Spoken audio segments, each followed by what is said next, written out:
আজ সারা রাতব্যাপী কুষ্টিয়ার দৌলতপুর উপজেলার কল্যাণপুর এলাকায় কল্যাণপুর পাক দরবার শরীফে পবিত্র ফাতিহা খানি অনুষ্ঠান অনুষ্ঠিত হবে।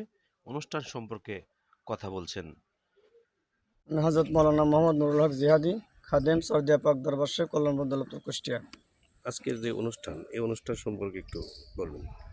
ইয়া আল্লাহ ইয়া রহমান ইয়া রাহিম বিশ্ব ইসলামের আদর্শের শ্রেষ্ঠত্বের অন্তর্ভুক্ত দরবারে রেসালাতে মুজাদ্দিদিয়া দরবারে চরদিয়া, কল্যাণপুর, দৌলতপুর, কুষ্টিয়া, বাংলাদেশের পক্ষ হইতে আবুল বারাকাত বদরুদ্দিন শেখ আহমদ সেরহিন মুজাদ্দিদ আলপেসারি রহমতুল্লাহ তিনার পরম পবিত্র ফাতেহা খান উপলক্ষে আজকের আয়োজিত অনুষ্ঠান।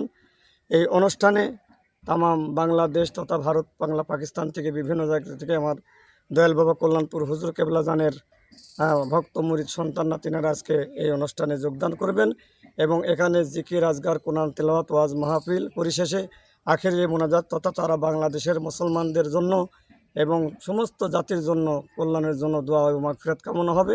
সন্ধ্যা থেকে একের ফজর নামাজ পর্যন্ত আমাদের অনুষ্ঠান চলমান চলতে থাকবে।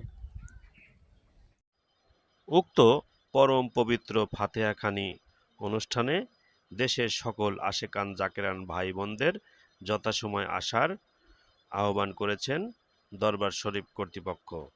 DS news 24, DS Tutul, Kushtia.